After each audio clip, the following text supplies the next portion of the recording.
안녕하세요, 복숭아 카페 여러분. 자, 오늘은 저번 시간에 이어가지고 신분제와 사회구조 관련된 내용을 이제 강독을 해보겠습니다. 자, 지학사 교과서 이제 몇 페이지 펴보시냐면요, 78페이지 펴보세요. 자, 여기는 근대 이전에 이제 신분제 사회 관련된 내용을 이제 좀 볼 텐데요. 자, 넘어가서 79페이지부터 이제 강독을 하겠습니다. 자, 요 고대 신분제 사회에 관련된 내용이에요. 그래서 신분제가 확립되다. 이렇게 보면요. 자, 삼국의 중앙집권 체제가 완성된 과정에서 신분제가 확립되었다. 신분은 대대로 세습되었으며 개인의 이제 사회적 지위 능력보다는 혈통에 따라 결정됐다. 그래서 이제 그 성취 지위보다는 기속 지위에 이제 입각해서 결정이 됐고요. 그리고 이제 세습됐다는 것은 뭐냐면 법제적으로 보장했다는 거죠. 법제적으로. 그래갖고 이제 그런 연맹왕국에서 중앙집권국가 넘어가면서 연맹왕국의 이제 수장들이 귀족이 돼요. 그리고 이들이 이제 신분제를 통해서 자신의 지위를 법제적으로 세습을 하는 거죠. 자, 그래서 이제 그 내용을 좀 보면요. 자, 지배층은 주요 관직을 차지하고 경제 특권을 누렸다. 지배층 내부에도 차별적 지위를 두는데 이 신라의 골품제가 대표적인 예다. 골품제 설명이 그 밑에 있죠. 옆에. 그래서 신라에서 지배층을 등급으로 구분하는 제도인데 골품에 따라 승진이 가능한 간직의 상한선이 결정됐고 가옥의 크기도 일상생활에 제약을 뒀다. 그래서 이제 이 골품제는 신라의 이제 뭐냐면 신분제도죠. 그래서 골제와 품제로 이제 두 품으로 이렇게 구성이 됐고요. 이 골제는 이제 성골, 진골, 두품은 1등분부터 해서 6등분까지 이렇게 이제 구성이 됐던 것이 이 골품제인데, 그래서 이 골품제는 신라에 있는 모든 사람들에게 적용되는 건 아니고요. 이 경주와 그 부근에 있는 사람들, 그러니까 국인들에게 적용되는 거죠. 이때 국인이라는 것은 나라 국자가 아니라 이때는 수도에 사는 사람들이라는 의미죠. 그래서 이 국인들이 적용됐고 나머지 외곽 지역의 이제 사람들은 노인이라고 해서 이렇게 이제 또 분류하죠. 그래서 국인인 골품제에 일단 들었다는 것은 국인으로서 이 지배층에 들었다는 거죠. 지배층에. 예. 그래서 물론 이제 뒤에 이제 뭐 3등품 이하 같은 경우는 평민화되긴 하지만 하여튼 이렇게 있다는 거. 그리고 이제 나중에 통일신라 말기 때 이 왕건 같은 사람도 장보고 같은 사람은 이 국인에 들지 못했어요. 이 사람 노인이죠, 노인. 그래서 이제 이렇게 해서 폐쇄적으로 운영했던 제도가 골품제도다. 이렇게 보시면 되겠습니다. 자, 그러면 신라 외에는 고구려 백제에는 그 골품제 같은 비슷한 제도가 없었냐? 물론 있었겠죠. 근데 이게 기록이 없어. 아쉽게도 이제 삼국사기 같은 경우에는 신라 중심의 이제 그 기록으로 구성됐기 때문에 고구려 백제의 기록이 많이 이제 없죠. 그거는 이제 김부시 의도적으로 뺀 거보다는 고구려 백제가 멸망하는 과정에서 기록이 많이 없어졌어요. 게다 보니까 고구려 백제의 역사 관련된 내용은 주로 이제 뭐 삼국사기 삼국유사에도 보지만 일본서기라든지 그냥 중국 측 기록을 이제 끌어다가 이제 연구하는 수밖에 없는데 자 하여튼 신라나 백제나 고구려도 명확하게 안 나왔지만 신라와 비슷한 그런 골품제 같은 비슷한 제도가 있을 것이다 이렇게 이제 추정하고 있죠. 자, 평리는 대부분 농민으로서 이들은 국가의 조세와 특산물을 새로 내고 노동력을 제공했다. 자, 천민의 대부분인 노비는 왕실이나 귀족, 간청대에 예속되어 자유롭지 못했으며 재산으로 취급되어 매매, 증여, 상속이 가능했다. 주로 전쟁포로나 법을 어긴 사람, 빚을 갚지 못한 사람이 노비가 되었다. 이건 뭐 중국이나 뭐 이런 거 비슷하고 중국도 이제 이런 경우 비슷하죠. 근데 중국하고 우리나라하고 좀 다른 게 중국은 세전제가 아니에요. 그러니까 부모님의 신분이 그대로 자식에게 넘어가지 않죠. 그 노비가 신분이 그 자기 한 대에 끝나지만 우리나라 같은 세전제죠. 그래서 아버지 어머니가 노비면 그 자식 또한 노비인데 그 관련된 법이 뭐 일천직천법이라든지 노비종국법이라든지 이런 것들이죠. 자, 그러면 이제 이 당시 이제 어떤 식으로 노비가 됐는가를 알려줄 수 있는 이제 목간이 있어요. 그래서 이제 이 목간 같은 경우에는 이제 삼국시대 때 많이 사용했던 수단이죠. 기록 수단인데, 자, 그래서 이제 이 목간이 상당히 중요한 역사적 사료가 되죠. 그래서 예전에 한번 목관 관련된 내용이 한번 기출문제 나왔던 거죠. 그래서 그 내용을 보면 뭐냐, 백제 간청에서 백성들의 공을 빌려준 사실이 기록되어 있는데, 귀족에게 빌린 곡식을 갚지 못한 평민은 노비가 되는 것을 막고자 곡식을 빌려준 걸 본다. 그래서 이제 요거와 이제 비슷한 이 제도가 이제 그 고구려의 진대법 같은 것도 있잖아요. 진대법. 음. 진대법의 실시한 목적도 이렇게 이제 곡식을 빌리고 나서 못 갚으면 노예가 되는 거를 노비가 되면 막고자 국가가 나서서 전의도 빌려주는 거죠. 네. 그래서 춘대 추납을 하죠. 전의보다는 그냥 빌려줬다 보시면 돼요. 그 원곡만 이자를 받는 거는 이제 나중에 조선시대 때 그 세종시대 때부터 이제 받은 거고 요거는 이제 저리보다는 그냥 빌려줬다 이렇게 보시면 되는데 요게 이제 진대법이고 아마 이제 명확하게 기록은 안 나왔지만 백제에서도 이런 것들이 이제 여기 목관을 볼 때 이런 진대법 같은 비슷한 그 제도가 있을 것이다 이렇게 보고 있어요. 자, 여기 보면 이때 이제 신라의 골품과 간등표를 이제 보면 있는데요. 자, 여기 보면 이제 골품제가 쭉 있죠. 그래서 선고는 이제 이미 진덕여왕 이부터는 없어졌고 실제로 이제 진골만 남았는데 진골은 이제 17간등 중에 이별창까지 올라갈 수 있어요. 간등이. 근데 요 육두품은 아창까지 올라갈 수밖에 없고 오두품은 대남아, 사두품은 이렇게 대사로 돼 있죠. 그래서 이제 여기 있는데 여기에서 찬 계열이 있죠. 찬. 음, 요 참계열은 이제 예전에 부족장 계열이에요. 예, 이런 계열은. 근데 이제 요게 이제 그 진고이나 이런 사람들은 예전에 부족장 출신들, 육부의 이제 수장들 관련된 자손들인데 육두품이나 뭐 이렇게 오두품, 사두품은 주로 이제 그 밑에 있는 따까리 하는 일들이죠. 예. 특히 이제 육두품 같은 게 좀 눈여볼 게 뭐냐면 원래 육두품이라는 건 없죠. 보통 이제 1두품에서 5두품까지 있었던 건데 나중에 이 진골이 4세기에서 6세기 때 이렇게 이제 얘네들이 이제 그 골지에서 중에 자기들이 이제 정권을 장악하면서 이제 진골이 되죠. 진짜 뻔다구가 되고 그 과정에서 이제 육두품 세력들이 두품 세력 중에 일부 세력들이 진골의 이제 왕위 창탈을 왕이 그 권력을 이제 뭐냐 승계하는 걸 크게 이제 도와주게 돼요. 그래서 진골이 따로 이제 오두품에서 일두품 안에서 육두품을 이제 새로 만들어 갖고 이제 이렇게 얘네들에게 이제 이런 식으로 차한 계열들 그러니까 이제 부족장만 할 수 있는 그런 계열 일부 떼줬다 이렇게 보시면 되겠습니다. 야, 그리고 참고로 진고하고 이제 성고는 딱 정해져 있는데 자 육두품하고 일두품은 딱 정해진 계급은 아니에요. 자기 능력에 따라서 뭐 이두품도 삼두품이 될 수 있고 삼두품에서 사두품이 될 수 있고 이렇게 이제 됐다 이렇게 보시면 되고요.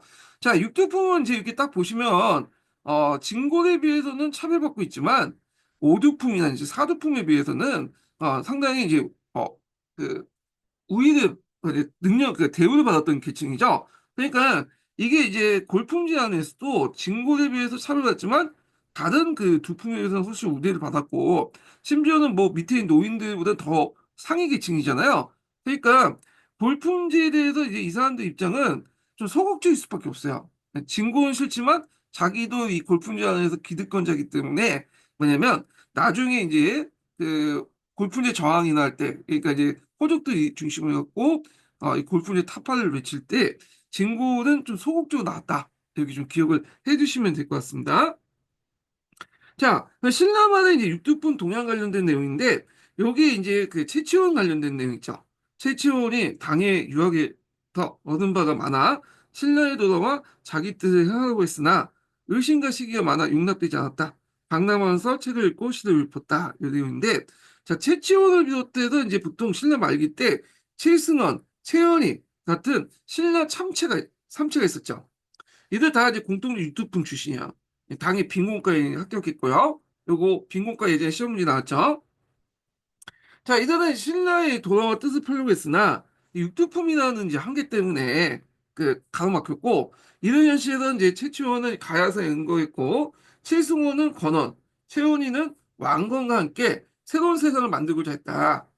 그래서 이제 신라만 육두품 같은 경우에는 크게 이제 뭐냐면 두 가지 선택을 하죠. 하나는 이제 신라에 충성을 하는 이렇게 하는 거. 이게 대표적인 게 이제 뭐냐면 최치원 같은 사람이죠. 그렇지만 이제 신라가 저무는 거 보고 안 되겠다. 호적에 붙은 뭐 채원이나 그 당시 최승호 같은 사람도 있다. 이렇게 보시면 되는데, 근데 아까처럼 말했지만, 이 유토품의 그런 신뢰에 대한 저항, 골품제의 저항은 한계일 수밖에 없어. 왜? 그들 스스로 이제, 기득권자잖아요. 골품제 안에서. 그러다 보니까 좀 소극적일 수밖에 없다. 그러면 적극적으로 이 시대를 그 당시 이제 개척했던 사람들은 유토품이 아니라 그 호족들이에요, 호족. 음, 얘네들. 그래서 이제 예전에 기출문제가 나왔으니까 좀 기억을 해두시고요. 예. 자, 그 다음에 넘어가서 고려의 신분제도 관련된 내용을 보겠습니다. 자, 고려의 신분제도의 특징은 이제 뭐냐면 양천제예요. 양천제. 그래서 신분상 법제적 신분이죠. 양인하고 천민으로 이렇게 구분을 했어. 양천제. 자, 양천제는 당나라 때부터 이제 시작된 그 제도예요. 예. 그래서 이제 우리나라 때 이제 여기는 뭐 고려와 조선만 가지고 얘기했는데 기록에 보면 통일신라 시대 때도 양천제를 이제 실시했다고 하거든요. 그런데 그 교과서에서는 양천제를 고려나 조선만 가지고 설명을 하고 있어요. 자, 하여튼 양인과 천인으로 구분됐고 양인은 지배층 관료와 중간층, 피지배층 평균이 나눴다.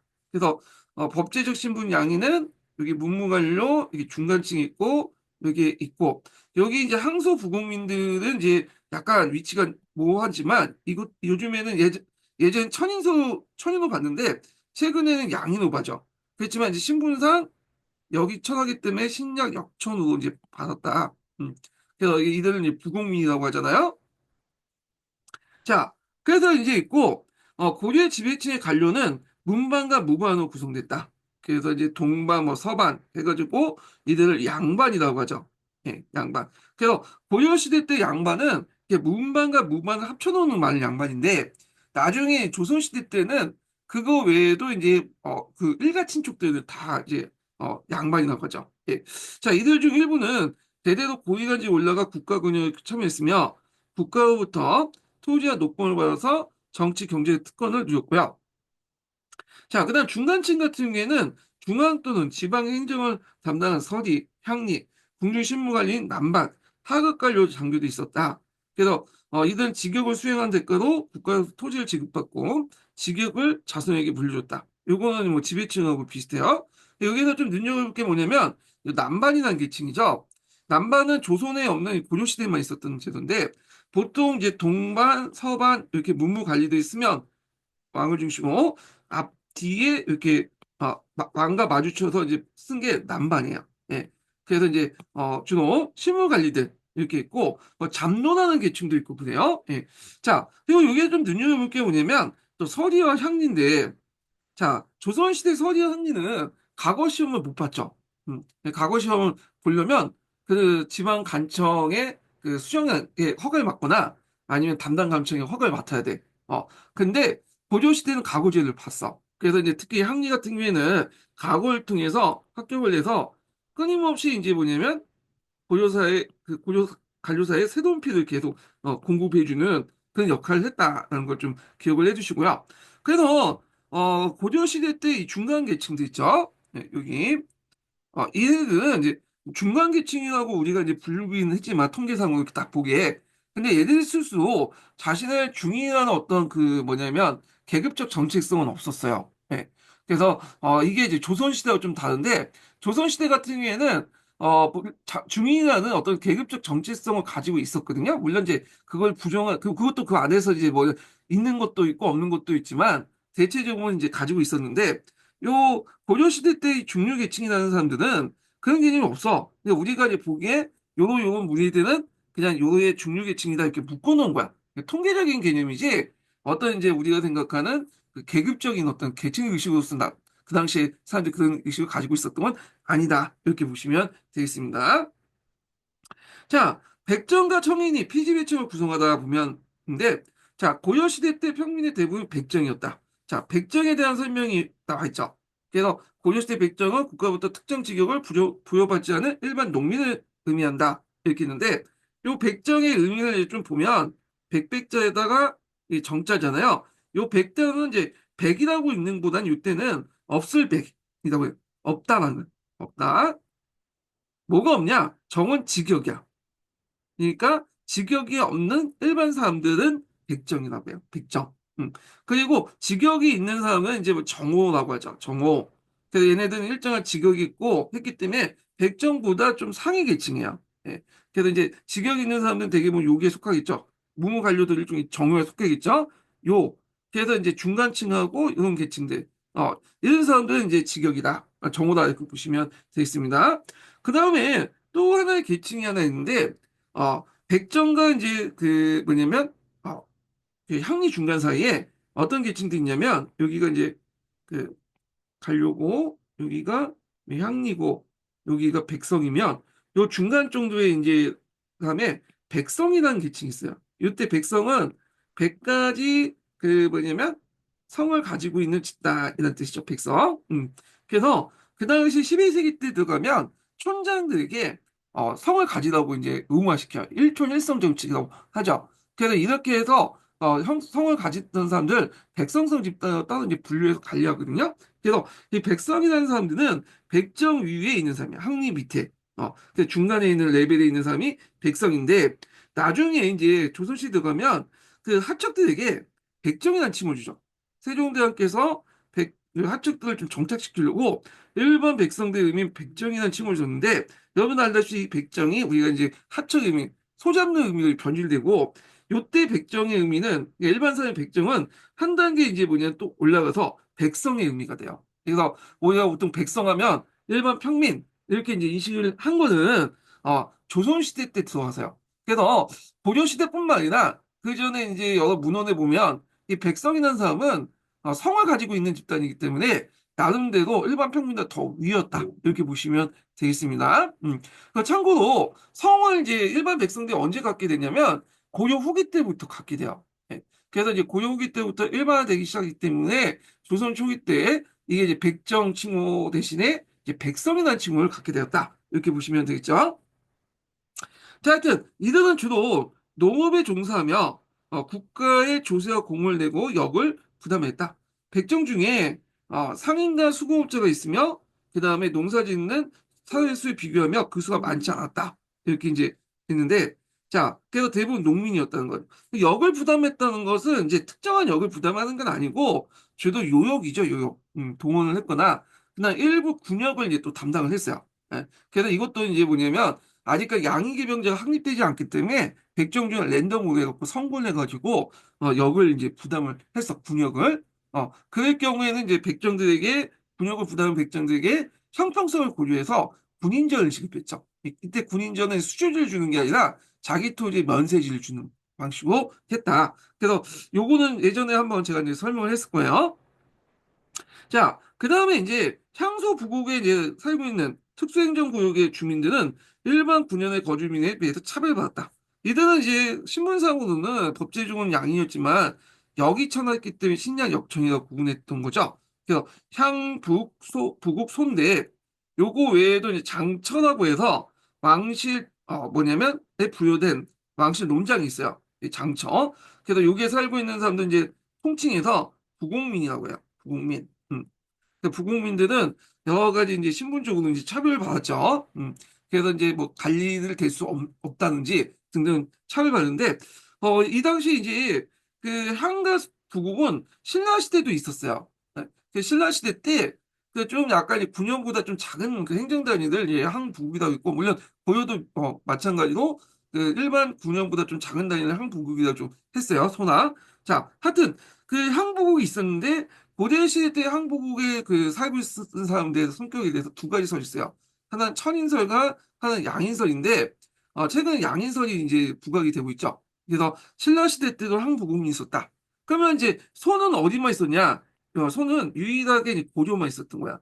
그래서 특수한 물품을 이제 생산하는 그 뭐냐면 행정구역을 소라고 하죠. 그래서 그 소 앞에 뭐 은소, 동소, 지소 이런 식으로 해서 자기가 그 지역의 소가 생산한 물품에 대해서 물품의 그 뭐냐면 어, 종류를 그러니까 자기가 소에서 생산한 물품에 그것을 이제 앞에 붙이는 거죠. 그래서 은소면 은을 생산하는 거고 금소는 금을 생산하고 네, 이런 식으로 있다. 그래서 이 소와 관련된 내용은 예전에 기출문에 나왔죠. 자, 향과 부국의 그 주민들은 국가나 간청, 사원대 토지를 농사지었고 소외 주민들은 수고과 강업에 종사했다. 자, 그 다음에 천인 대부분 노비였다. 노비는 소유주에 따라 국가기관에 속한 공노비와 개인이 속하는 산노비가 있었죠. 그래서 이제 있고, 거기에 이제 뿌센 같은 경우에는 이제 사원노비도 있다고 들었어. 사원에 속하는. 공노비는 간청 등에서 장군을 보는 공영노비와 농업을 이제 그 종사하면서 신공을 넘는 외고노비가 있었다. 이렇게 좀 보시면 됐습니다. 신공이라는 것은 주인이가 떨어진 노비가 매년 주인에게 바치는 일종의 몸값이었다. 이렇게 보시면 돼요.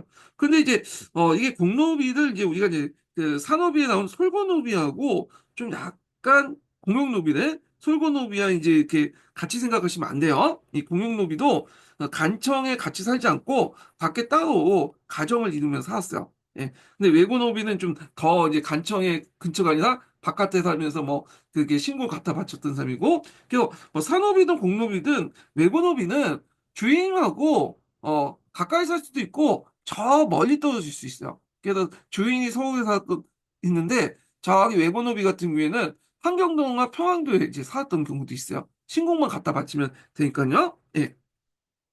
자, 그 다음에 이제 산업인도 주인과 함께 사는 솔고노비야 주인과 떨어져 사는 중 수익의 일부를 갖다 바치는 신공을 바치는 외고노비가 있었다. 이렇게 이제 보시면 되겠습니다. 자, 그래서 이제 요 내용도 좀 기억을 해주시면 될 것 같고요. 조선시대 때 공영노비는 이제 뭐냐면 낙공노비도 이제 바뀌고 입영노비도 바뀌고요. 그 다음에 외고노비는 낙공노비도 바뀌어요. 명칭이 좀 바뀌어요. 이거는. 자, 그 다음에 이제 있고, 뒤에 이제 넘어가서 제한적 신분 상승이 가능하다. 자, 신라는 이 골품제 사이기 때문에 이제 폐쇄주 운영이죠. 그러다 보니 신분 상승이 좀 거의 99.9%가 거의 불가능했지만, 고려는 신분제 사이지만, 나름대로 그 안에서 좀 약간, 신분 상승이 있었어. 물론 여기서 이제 완전한 건 아니고, 제한적이다. 이렇게 이제 했잖아요. 자, 그래서 그 내용을 보면요. 자, 고려는 이제 신분제 사회였지만 제한적이나마 신분 상승이 가능했다. 고려 양의는 원칙적으로 간직에 진출할 수 있었고 지방의 항리는 가골 등에서 중앙관리에 들 수 있었다. 일반 군인도 전쟁에 공을 세우면 무관직에 올라서 관료가 될 수 있었다. 대표적인 사람이 이민 같은 사람이죠. 이민. 자, 이민은 자기 그 아버지가 소금장수고 자기 어머니는 사찰 노비예요. 엄밀히 말하면 이제 일전 직천에 의하면 노비 종목법에 의하면 노비 출신이죠. 자, 하여튼 근데 이제 그 경주에 살았죠, 이 사람이요. 근데 형제들과 이제 뭐냐면 막 불량배 활동을 하다가 그 그래서 가나에서 이제 잡아가지고 막 떼졌는데 형들은 다 죽었어. 근데 그 고문에 이임만 살아나서 이 백장 좋다, 맥집 좋다 해가지고 추천을 받아가지고 서울로 올라가서 그 당시 수박회를 잘했다고 이민이. 그래서 딱 이걸 보고 있었던 이제 의종이 그 사람을 딱 채택을 해갖고 중랑장까지 이제 올랐잖아요. 그래서 나중에 이제 그렇게 채용했던 이제 뭐냐면 의종을 허리를 꺾어서 죽여버리죠.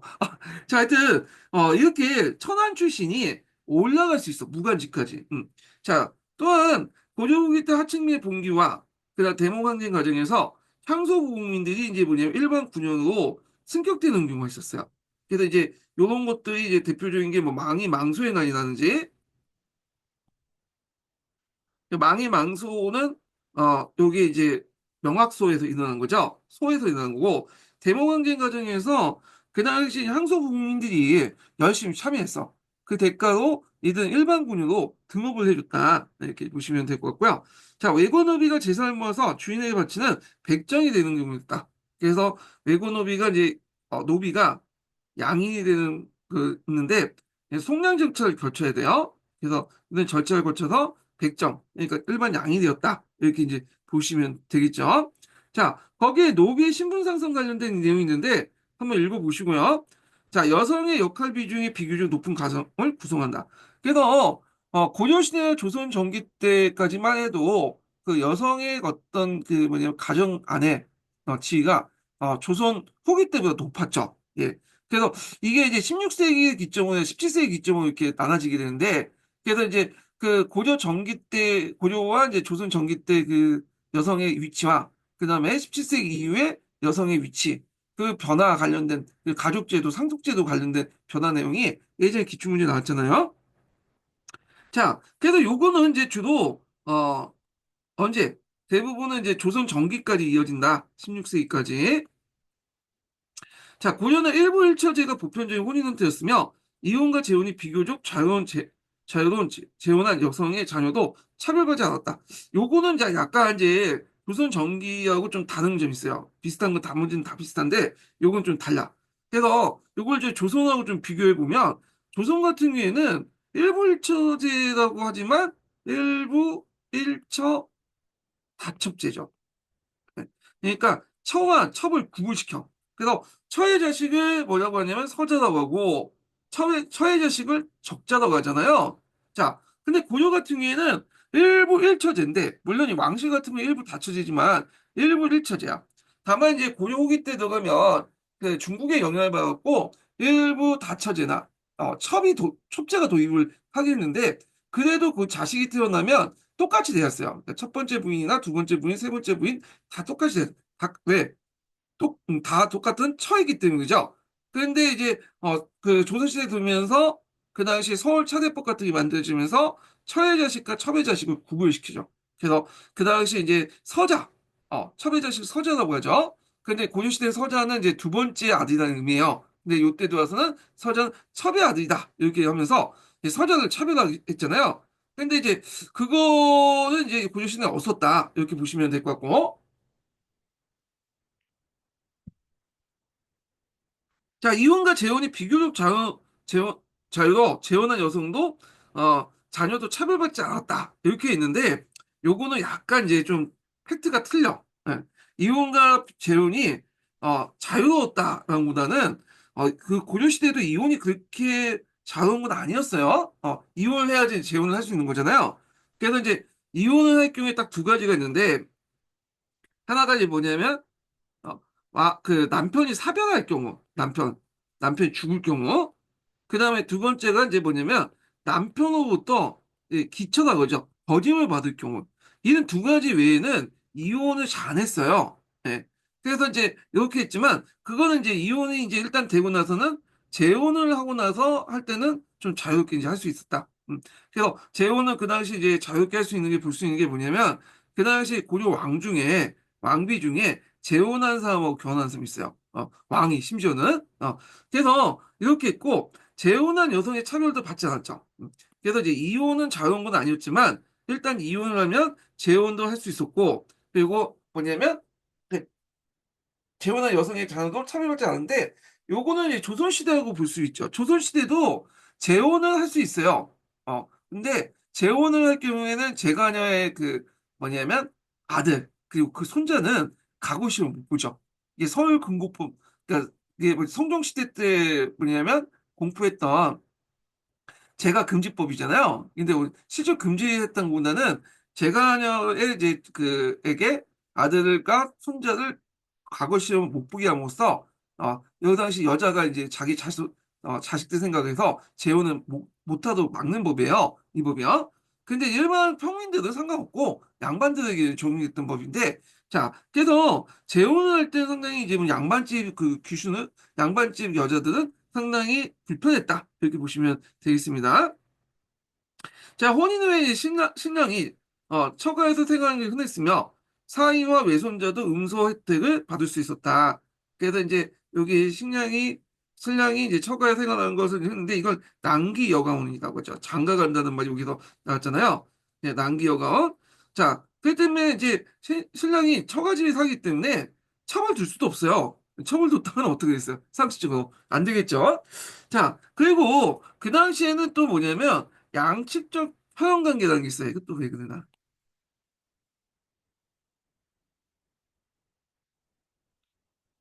그래서 양측적 허용관계 뭐냐? 모계와 부계를 동시에 중요시 여기는 거죠. 그러다 보니까 사이나 외손자도 음소 혜택을 받았다. 상대적으로 조선시대는 이제 뭐냐면 부계 혈통이 강화되면서 사이나 외손자는 음소 혜택 대상이 안 되죠. 근데 이제 아직까지는 조선 전기까지는 그 음소 혜택을 받지 못해도 이런 이제 그 고려시대 때 어떤 이제 영향이 남았기 때문에 만성보호라고 해가지고 부계혈통 외에도 모계혈통, 척외까지 다 적어놔요. 그러다 보니까 이제 사이도 좁고, 외할아버지 좁고, 예, 이런 족보가 있었다. 이렇게 기억을 해주시면 되겠습니다. 자, 호족에는 아들, 딸 부부 없이 나이 순을 기록하였고요. 그리고 자녀들도 부모의 재산을 균등하게 분려받았으며, 그 다음에 부모의 봉양을나 제사도 똑같이 돌아가면서 받았다. 왜냐면 균등하게 분배받았으니까 균등분배잖아요. 그러다 보니까 부모도 윤회봉사죠. 아, 이거 왜지?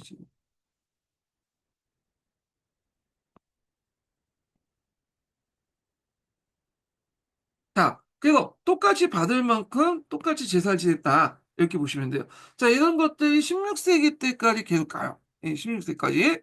자, 근데 이제, 아니, 그렇게 있고, 그 다음에 이제 또 눈여겨볼 게 뭐냐면, 외손 봉사해가지고, 외손들도 그 뭐냐면, 이제 외할아버지를 위해서, 외할머니를 위해서 제사를 지냈다. 이게 특이한 거죠. 자, 그러나 여성은 간직에 오일 수 없었고, 여성의 역할은 가게 운영이나 자녀 양육, 가정 내에서만 한정되었다. 그래서 이제 여기 보면 고려시대하고 조선전기까지는 많은 공통점이 있어요. 여기 이제 아까 얘기했잖아. 균등 분배, 고려고 조선전기죠. 그 다음에 윤회봉사, 그 다음에 이런 것도 있고, 근데 이제 좀 다른 점이 있죠. 일단은 이제 뭐냐면 여기 재혼녀 자식의 차별 이런 게 있고 일부 일처제이긴 한데 다첩제죠. 처해자식과 그 다음에 첩외자식을 구분하는 거, 서자차별, 이런 것들. 그 다음에 부계혈통 위주. 네. 이런 것들은 이제 조선전기보다 좀 다르다. 그래서 이제 이따가 조선 후기 때 들어가면서 완전히 이제 남성 중심으로 바뀌게 되는데, 그래서 이제 16, 7세기를 기준으로 해가지고 이렇게 이제 이쪽으로 넘어갔다. 근데 요 안에서도 좀 약간 차이가 있다. 이렇게 좀 기억을 해두시면 되겠습니다. 자, 균등 상승과 부모 봉양과 관련된 내용인데 한번 읽어보시고요. 그래서 이런 고려시대 때의 균등 상승과 부모 봉양은 여기에 해당하죠. 조선 전기 때까지 계속 간다는 거. 처벌드린 것을 반대하는 건 여성의 반발. 그래갖고 박유가 게다가 이제 처벌 주자. 그래서 이제 중국을 보니까 그렇다. 이게 고려 말기 때 이제 근데 박유가 이제 이를 제안을 하고 보니까 여성들이 막 손가락이 제안했다. 그런 내용인데 박유가 이제 그런 제안을 했던 게 뭐냐면 또 여러 가지 이유가 있는데 그 당시에 전쟁 기간을 겪고 나서 남자가 많이 죽었어요. 그러다 보니까 종전의 일부 일처제를 가지고 운영하기 힘드니까 일부 다처제, 처벌주자, 일부 일처 다첩제를 이제 주장을 했던 거죠. 예. 근데 고려 때까지는 이게 목표되지 않았다는 거죠. 예. 좀 기억을 해두시면 될 것 같고, 근데 조선시대 들어오면서 일부 일처 다첩제가 이제 뭐냐면 법제화되죠. 그래서 처해자식과 첩외자식을 구별하고 차별하기 시작한다. 이렇게 기억을 해두시면 되겠습니다.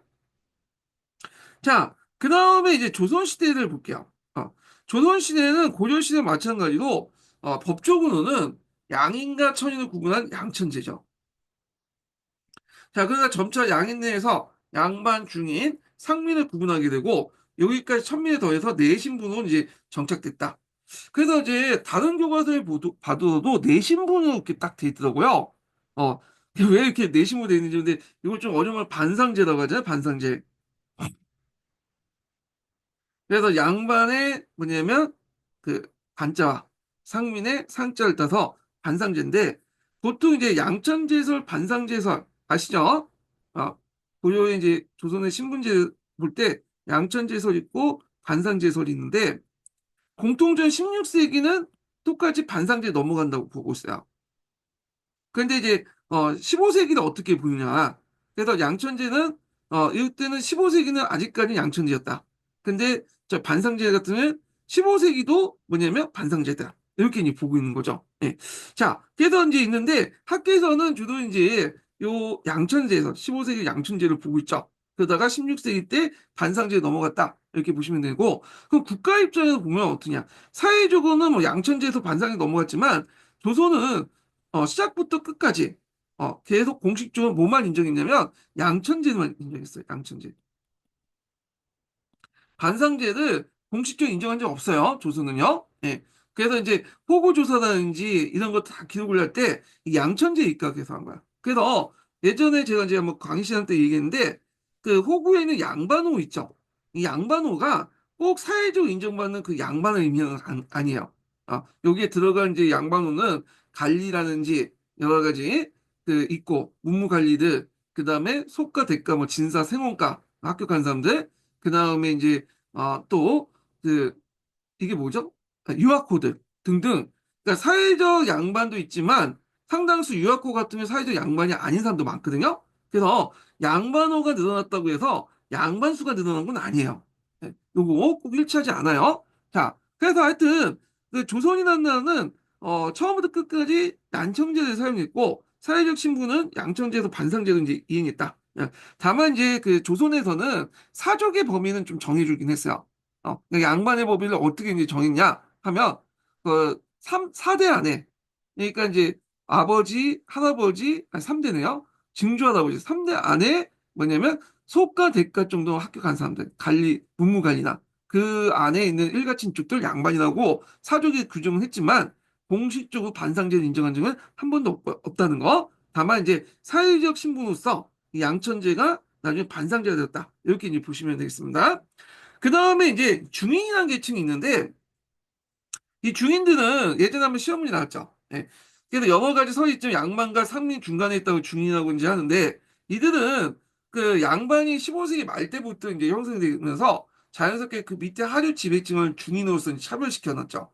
그리고 나서 16세기 때 중인이 형성됐고 17세기 때 기록에 중인이라는 명칭이 이제 공식적으로 등장하게 돼요. 예. 그래서 이 중인들은 나름대로 이제 정체성을 갖고 있어요. 정체성. 그래갖고 이제 이런 중인화 계층이 등장했다. 이렇게 보시면 될 것 같고요. 자, 양반은 원래는 문무방언을 아울러 부르는 명칭이었으나 점차 특정 계급 사회 계층을 가리키는 것으로 변화됐다. 그래서 이제 양반들은 여러 특권을 누리며 자신들의 다른 계층과 차별화됐다. 또한 가구급제와 간직 지출을 통해서 자신의 지위를 유지하려고 힘썼다. 그래서 조선시대 양반이 되려면 몇 가지 조건이 있어요. 조건이. 크게 이제 두 가지가 있어야 되는데 하나는 증조 할아버지, 할아버지, 아버지까지 적어도 먼 학교에는 소가나 대가에 합격한 사람이 있어야 돼요. 아니면 이제 문무관리 이 직에 있거나. 이때 문무관리라는 건 문반직을 얘기하는 거야. 그래서 그 조선후기 때 들어가면 소가 안 보고 이제 대가로 봐도 이제 되는데 굳이 소가를 보려고 했던 이유가 뭐냐면 다 이유가 있어. 왜냐 소가 대과에 합격을 해야지 이제 양반이 될 수 있는 자격이기 때문에 적어도 여기 안에 속가 정도 합격해야지 그 지역사회에서 양반으로서 유지할 수 있기 때문에 그러니까 자기 지위를 유지할 수 있기 때문에 대가를 굳이 안 보더라도 속가는 봤다 그거죠. 네. 자, 그다음 두 번째로는 그 항안이나 청금록 같은 것들 있죠. 요게 이제 들어가야 돼, 명단에. 청금록 같은 게는 향교의 상액세를 대상으로 이제 한 거죠. 양반들을 대상으로 한 그 명단이고, 하나는 향교의 명단을 의미하죠. 물론 이것도 이제 나중에 18, 19세기 넘어가면 항안 그를 작성을 둘러싸고 이제 그 신앙과 구향이 왔다 갔다 싸우는 바람에 작성도 안 되고 있지만, 하여튼 요 두 가지 조건이 돼야지 사회적 양반이 인정받을 수 있다. 이렇게 보면 되고, 그다음 호족에 있는 이 양반호라는 것은 사회적 양반도 있지만 아닌 사람도 많은데 특히 아닌 호는 뭐냐면 그 유아코 같은 경우에는 이제 이정법 이후에 너도내도 이제 유아코가 이제 등록이 됐기 때문에 거기 안에는 사회적 양반이 아닌 사람들 되게 많아요. 예. 그래서 이 유아코의 증가로 해가지고 양반으로 늘어나는 것도 있거든요. 그래서 요거는 사회적 양반도 있지만 아닌 사람도 많다는 걸 좀 기억을 해두시면 될 것 같고요. 그래서 이제 조선 전기 때는 양반수가 이제 7밖에 없었고 조선 후기 때 양반이 늘어났다고 해도 10% 정도 보고 있어요. 아무리 늘어났다고요. 그래서 우리가 이제 교과서에 나와 있는 양반호의 그 증가했죠.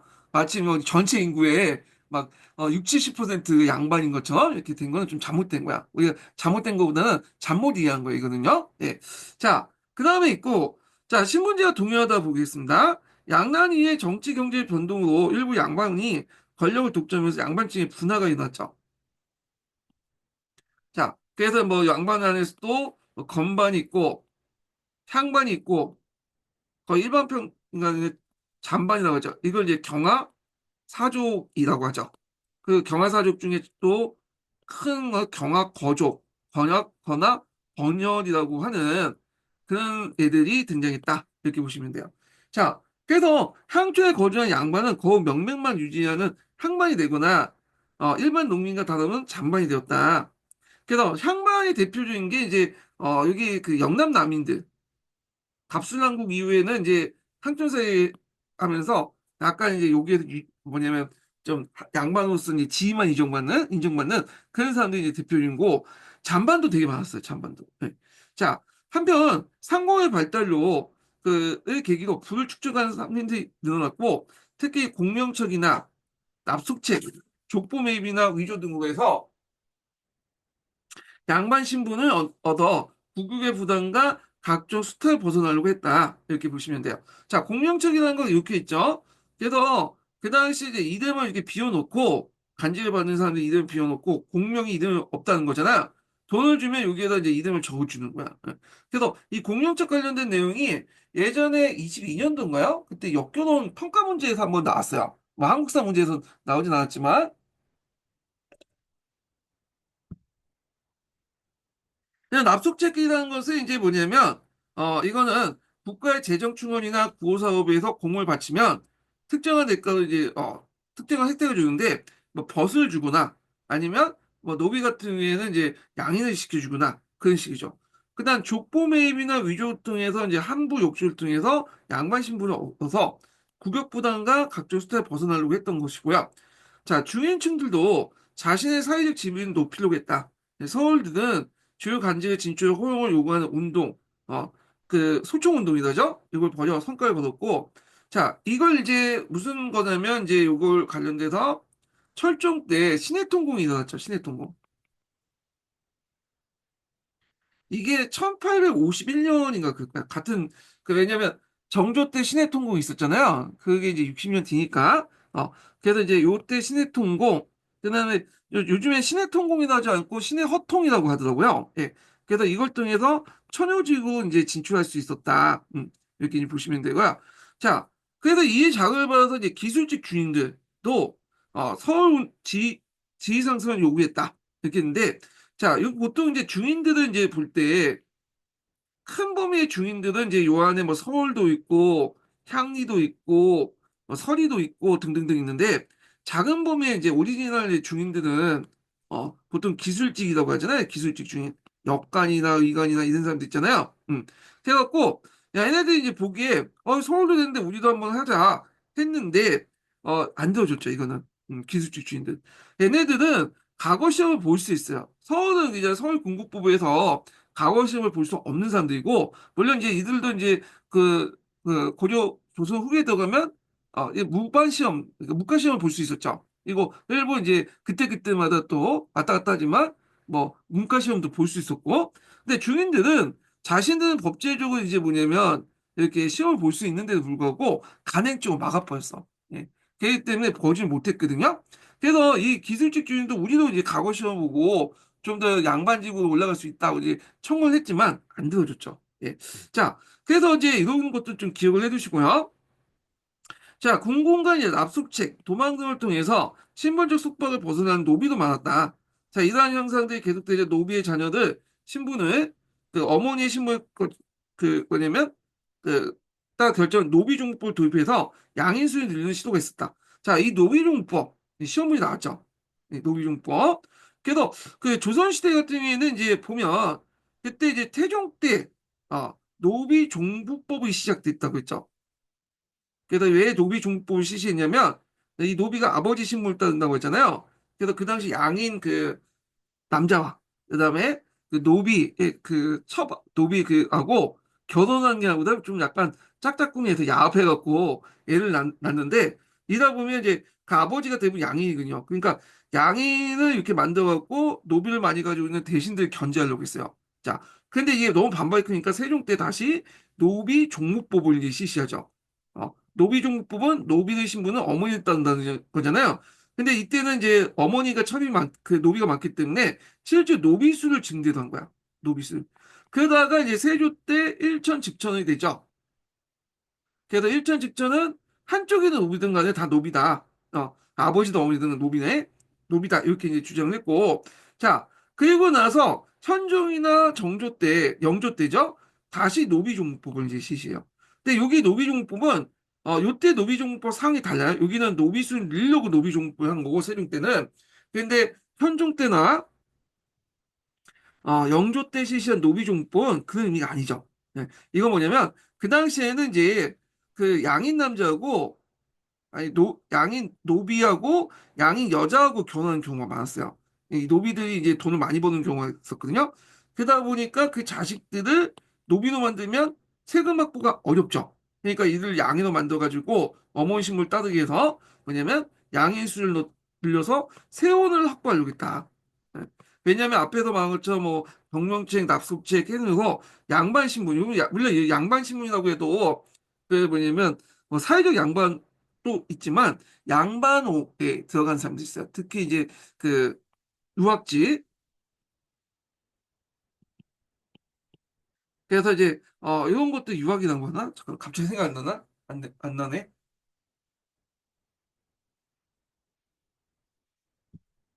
자, 하여튼 유학호에 이제 들어가는 사람들이 많았는데 이 사람들 이제 뭐냐면 그 안에는 사회적 양반도 아닌 사람도 많아요. 예. 자, 하여튼 뭐 사회적 양반이든 법제적으로 이제 양반에 속했든 그 당시 이제 그 군역은 면제됐죠. 물론 군역 면제됐다고 해도 요즘에 공동납제니까 공동납에서 부과되는 것도 내야 되겠지만 일단 공식적으로 내는 거는 군역법에 내는 거는 면제됐기 때문에 이게 이제 많은 이제 그 뭐냐면 재정적인 군픽을 불러일으킬 수밖에 없잖아요. 면제된 사람이 많으니까 이거는 그러니까 이렇게 양인수를 늘려서 군역을 뭐냐면 담당하는 사람을 늘리려고 했다 이렇게 이제 보시면 되겠습니다.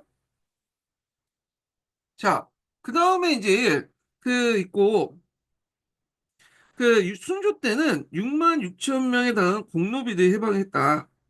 그래서 해방했다고 해도 실제로 그 당시 공노비들이 도망간 사람들이 너무 많기 때문에 그냥 인정해줬다 이렇게 보시면 돼요. 참고로 이 정조 때 정조는 어떤 생각을 갖고 있냐면 차라리 노비 제도를 없애자고 생각을 했던 사람이에요. 그래서 이제 노비 제도를 없애려고 딱 공포할 직전에 갑자기 죽었죠. 그래서 그 아들이었던 순조 때 그중에 일부를 계승해서 복노비 해방을 했다. 이렇게 보시면 되겠습니다. 인증번호 알려드릴게요. 인증번호는 70번입니다. 인증번호 70번입니다. 자, 그 옆에 이제 기술직 중인대 신분 상승 운동 관련된 내용이 있는데 여기에 이제 그 한번 읽어보시면 될 것 같고 자, 그 다음에 넘어가서 항촌 지배 질서가 변화하다 이렇게 보겠습니다. 자, 조선의 항촌 사회는 사족 중심으로 운영되었다. 사족이 난 항안에 이제 뭐냐면 명분을 만들고 유황소의 항해를 토대로 항촌에서 영향력을 행사하는 사람을 말하고 그 항암뿐만 아니라 청금록에도 들어가야 돼. 청금록. 그리고 여기에다가 이제 플러스 뭐냐면 적어도 증조 할아버지 때까지 뭐냐면 소가의 합격자를 배출해야 돼. 소가나 대가에. 아니면 문무 관료들. 그래서 이제 이래야지만 이제 양반으로서 대우받을 수 있는 거예요. 그러나 양난 이후에 경제를 갖춘 분홍층들이 공문청이나 납소책을 통해 양반이 되어 사족이 독점했던 유황수 한교에 들어가는 일이 있었다. 이렇게 했는데 자 이래서 이제 이런 계층을 뭐냐면 신양이라고 하죠. 종전의 사족들은 구황이라고 하고요. 그래서 이제 유황수하고 향교에 들어간다. 이렇게 했는데, 향교는, 이건 좀 잘못된 설명 같아요. 향교는 일반 평민이나 중인도 다 들어갈 수 있어요. 그래서 그다음 조선전기 때부터 향교 다 받아줬거든요. 예. 그러다 보니까 이제 일반 양반들 입장할 때 한국에 들어왔자 평민들 공부하니까 자기 이제 뭐냐 가오가 안 쓰잖아요. 그래서 한교도 공부하지 않고 저 서원에서 공부했죠. 한교는 이제 정만 들어놓고 근데 요거는 좀 약간 그런 것 같아요. 자, 그 하여튼 유황소에 이제 이런 시향계층들이 들어와가지고 이제 뭐냐면 구황들과 싸우게 되죠. 상임을 둘러싸고 이게 이제 향전이라고 하죠. 자, 이처럼 새롭게 대두된 세력을 신양, 기존의 세력들 구양이라고 했다. 자, 구양과 신양은 향촌 주도권을 둘러싸고 대립하면서 향전을 일으켰다. 예. 그래서 향임을 둘러싸고 이제 일으킨 게 향전이죠. 자수별감직을 둘러싸고 그래서 작구제 아래서 많은 혜택을 받을 수 있기 때문에 했다. 자, 한편 조정에서는 수령의 지위가 강하여 지방의 통제를 강화하게 하려고 했다. 그래서 이제 요때 이제 그 17세 후반 때부터 숙종 때부터 해서 영종조 때까지 중앙 권력이 강화되게 돼요. 그래서 이제 대표적인 게 뭐냐면 팔도 구강 당상제가 있죠. 감사 외에도 예, 통제 장치 하나 만드는 거야. 그래서 팔도마다 한 명씩 구강 당사를 둬갖고 이 구강 당사가 이제 비변사에 있는 간직이죠. 감시 관리 감독 체제를 더 강화시켰다. 그래서 감사를 통해서 그 감독관과 이 팔도 구강 당사를 또 한 번 이중 그 감독 체제를 만들었다고 보시면 되고, 그 다음에 이때는 주연 단위 한약이 그 당시에 수령 한약이 이제 지배하게 되죠. 수령이 이제 사족들을 몰아내고 환약을 주도하게 됐죠. 예. 그리고 이제 누굴 채택했다? 돈 많은 신양들을 채택했죠. 예. 자, 그래서 이제 근데 문제는 이 신양들은 이 항천사에 이제 새로운 이제 지배구조를 못 만들죠. 그래서 수령 밑에 들어가면서 구세 자문화 되죠, 항약이. 그래서 이제 문제가 됐던 건데, 자, 그래서 이제 유황수 항해는 항전 과정에서 기능이 약화돼서 지방 간의 견제가 지방간을 견제하는 게 어렵고 수령을 세금을 징수할 때 자문하는 기구도 역할이 되었다. 그래서 이제 19세기 들어가면 어용화돼요. 예. 그러다 보니까 이제 이 어용화된 이제 한약에 대응해가지고 우리가 이제 이해라든지 도해라든지 등등 새로운 이제 한약들이 등장하고 이들이 이제 밀란을 이제 하는 과정에서 정소 단계, 그러니까 손을 올리는 단계까지 참여하게 되죠. 그래서 요 관련된 내용이 예전에 기출문이 나왔죠. 그래서 항약 관련된 내용은 예전에 한번 기출문에 자료 나왔기 때문에 심프sem이나 이런 데서 한번 찾아서 공부를 해주시는 것도 좋을 것 같습니다. 예. 자, 그다음 북의 중심의 어떤 이제 제도가 확립되다 이렇게 볼게요. 자, 조선 중기 이후에 북의 중심의 가족 질서가 확립됐다 이렇게 있는데, 자, 조선 중기 이후라는데 이게 표현이 좀 그래. 조선 중기라는 게 이제 보통 이제 16세기를 얘기하잖아요. 그러니까 이후란 거는 이제 17세기로 해석할 수도 있고요. 이 16세기 포함해 갖고 이제 해석할 수 있는데 16세기는 15세기하고 17세기의 그 중간에 딱 가도기 시기라고 보시면 돼요. 네. 그래서 엄밀히 말하면 여기까지는 이제 약간 가독이고 부계가 완전히 넘어간 건 요쪽이 17세기 되죠. 네. 그래서 예전에는 고려나 이제 그 시대나 16세기 그러니까 이게 가독기까지 포함돼서 요 시기까지는 이제 부계가 아니라 부계와 모계를 같이 이제 중심 여기는 양측적 이제 뭐냐면 혈연 관계를 중요시 여겼다고 했죠.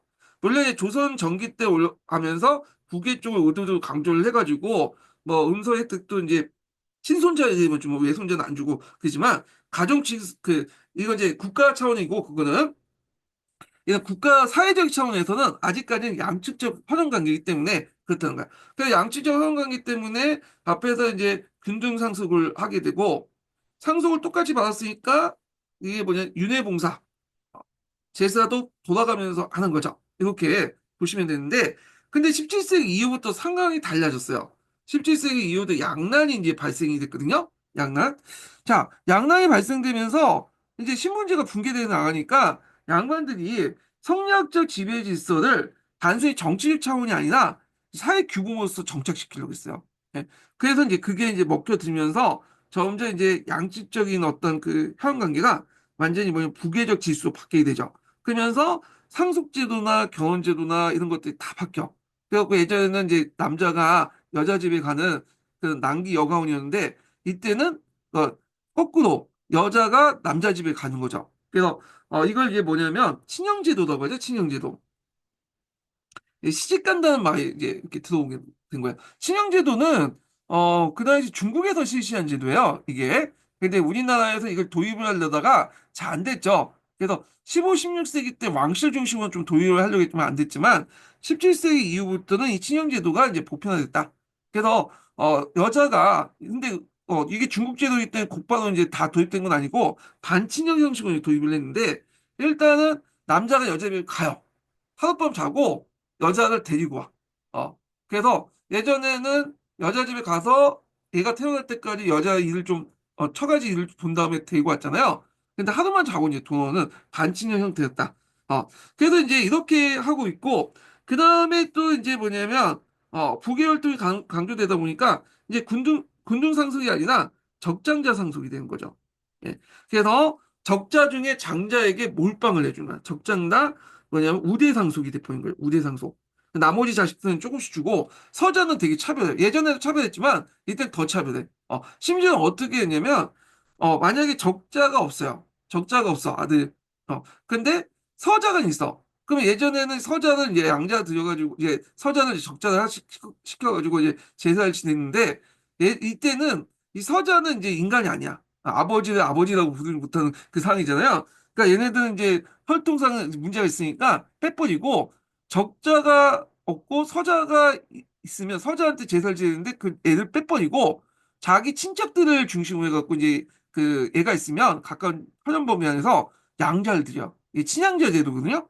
그래서 서자가 있는 데도 불구하고 그를 통해 대로 있는 게 아니라 조선 후기 때는 아예 이제 서자를 제외시키고 신양제다 해갖고 그 당시 이제 혈연 관계에 있는 사람들 양자 들어갖고 했다. 그래서 그때 이제 대표적인 이제 혜택을 받았던 사람이 이완용이죠. 이완용이 원래 집안이 지지 군상으로 살았던 애인데, 얘가 이제 뭐냐면 그 부잣집 그 친척의 밑에 양자 들어가서 뭐냐면 교육도 잘 받고 그렇게 해서 커갔던 사람이잖아요. 예. 그래서 이제 혼인 후에 시집살이가 일반화됐고 이걸 앞에서 친형제도로 했죠. 근데 우리나라 친형은 반친형이죠. 그래서 결혼은 여자 집에 가서 하고 하룻밤 잔 다음에 여자 데리고 이제 이렇게 남자 집으로 가는 반친형 형태가 됐다. 이때 반친은 반반이에요. 그러니까 제사와 상속이 장자 중심으로 이제 딱 적장자죠. 예. 아들이 없으면 양자를 드리겠다. 그래서 이제 제사도 이제 상속도 이제 적장자 5대 상속이니까 많이 받았으니까 제사로 지내는 거고 아들이 없으면 양자 드려. 근데 여기 주의할 거는 뭐냐면 어 이때 서자가 있어. 서자가. 근데 서자가 있어도 예전에는 이 사람은 이제 적자도 해서 갖고 이제 했지만 이지 않고 그냥 친척들 주변에 있는 애들 중에 가까운 친척들 애들 중에 한 명을 임명해서 양자를 드렸어요. 이 친양자 제도 이제 지었다는 거죠. 또 여성의 사회적 지위도 점점 낮아졌다. 한편 한촌에서 이제 영향력이 약했던 사족들이 자신의 지위를 지켜 나가기 위해서 북의 친족 구성원들이 같은 마을에 사는 동성마을이 이제 형성됐고요. 그리고 이들 친족 간의 결성을 강화해서 문중이 형성됐다. 이렇게 보시면 돼요. 그리고 우리가 문중도 지금 있지만 문중이 조선전기 있을 때 조선전기가 없었어요. 이게 조선 후기 때부터 있었던 개념이에요. 문중 같은 것들. 예. 자, 그래서 이제 그 옆에 이제 대표적인 이제 조선 후기 때 형성된 훈양 유씨의 동성마음 관련된 내용 있죠? 이렇게 이제 보시면 될 것 같고. 자, 그래서 이제 이렇게 해서 한번 사회사 관련된 내용을 이제 살펴봤고요. 다음 시간에는 그 문화사 관련된 내용을 이제 보겠습니다. 오늘 끝까지 강의 들으셔서 수고하셨고요. 다음 시간에 뵙겠습니다.